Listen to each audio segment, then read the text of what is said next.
Good morning, dear students. I hope you all are fit and healthy.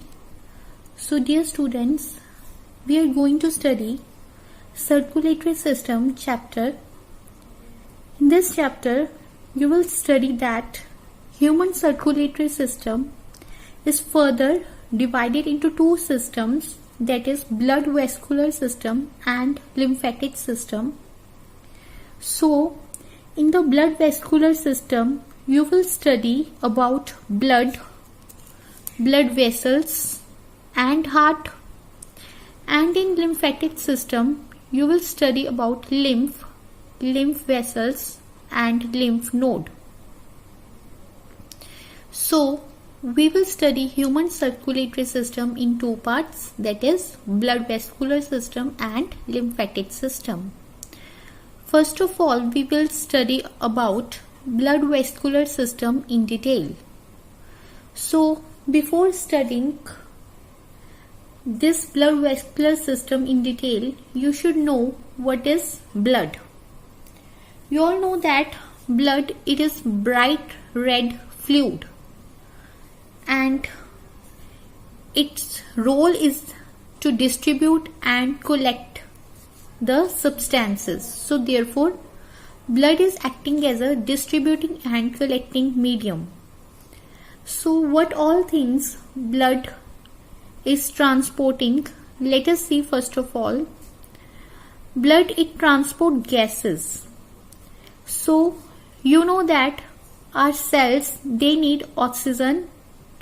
So this oxygen is carried to tissues from lungs by blood, and blood, it flows in blood vessels. So let us assume this is a blood vessel and this blood is flowing in this blood vessel and it has oxygen, and this oxygen blood has taken it from lung and it is transporting this oxygen into the cell.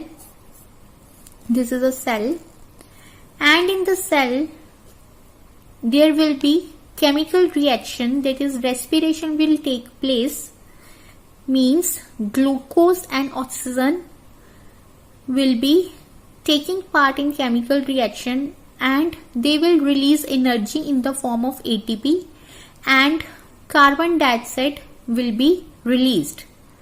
This carbon dioxide we are exhaling out, and from the cell this carbon dioxide is again entering into the blood vessel, and in this blood vessel blood is flowing, and this blood, it will take the carbon dioxide away from the cell towards lungs, and then it is transported out, exhaled out from our body. So blood is very important medium in our body. Then the next function is it carries soluble and digested food to various organs. So in the digestive system you have studied that the digested food, that is food which has changed from complex form to simpler form, then it is transported to various organ. That simpler form is transported to various organ, and that is also possible through blood. Then the next one is distribution of hormones. You have studied endocrine system. There you have studied that endocrine glands, they secrete hormones directly into the blood. So those hormones which are secreted by endocrine glands, it is transported to the target organ through medium that is known as blood. Blood also provide defense against diseases, since blood produces antibodies which kill the bacteria and as well as neutralize the toxins produced by bacteria. So this general information you should know about blood. Then if we consider blood vessels. In the blood vessels, you should know that blood is flowing in the blood vessels. First point. Then there are three types of blood vessels: arteries, veins and capillaries. So this is very important point. The arteries, they carry blood which is rich in oxygen. So this oxygen rich blood is referred to as oxygenated blood. So the arteries, they carry oxygenated blood except pulmonary artery. This means pulmonary artery will carry deoxygenated blood. Deoxygenated blood means it is rich in carbon dioxide. So veins, they carry deoxygenated blood except pulmonary vein, which will carry oxygenated blood. Then the third type of blood vessel is known as capillary.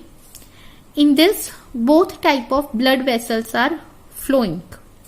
So here we have studied that in humans there are three types of blood vessels, that is arteries, veins and capillaries. Arteries carries oxygenated blood, means blood which is rich in oxygen. Veins carry deoxygenated blood and capillaries carries both type of blood. Exception is there in arteries which carry deoxygenated blood, that is pulmonary artery, and veins, there is again exception which will carry oxygenated blood and it is pulmonary vein, and capillaries, it carries both type of blood. So wherever you will find the term pulmonary, means it is related with lungs. So this is about the blood vessels. Then if we consider heart, heart is a muscular pumping organ. So in tissue chapter in 7th standard, you have studied that muscular tissues. In that you have studied there is cardiac muscle which make up the heart. So heart is made up of cardiac muscles. Then it is a pumping organ, means it will pump the blood to various parts of the body. In the working of heart, we will see how the heart works and how it pumps the blood to all parts of the body. Then in this chapter we are studying about human circulatory system. So you know that human heart, it is 4-chambered heart. Humans, we are mammals, so mammalian heart, it is 4-chambered heart. This is the general information you all should know about blood vascular system. So now let us study about heart in detail.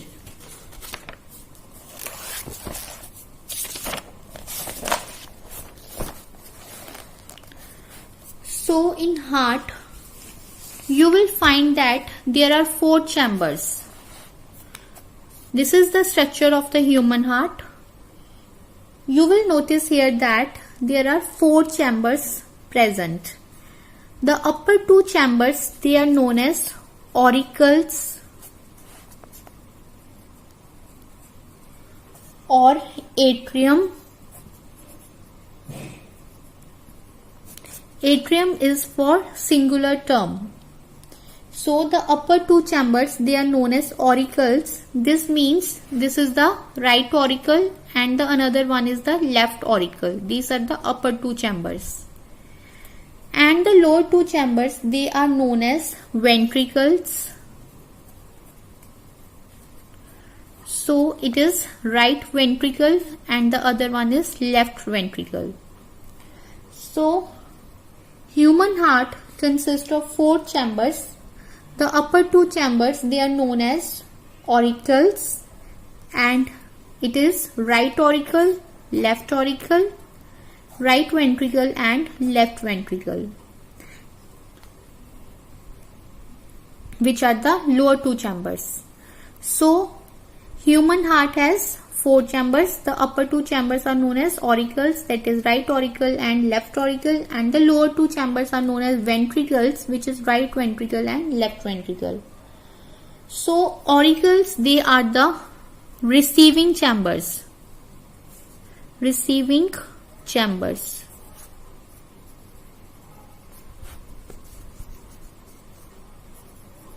And ventricles, they are the distributing chambers of heart.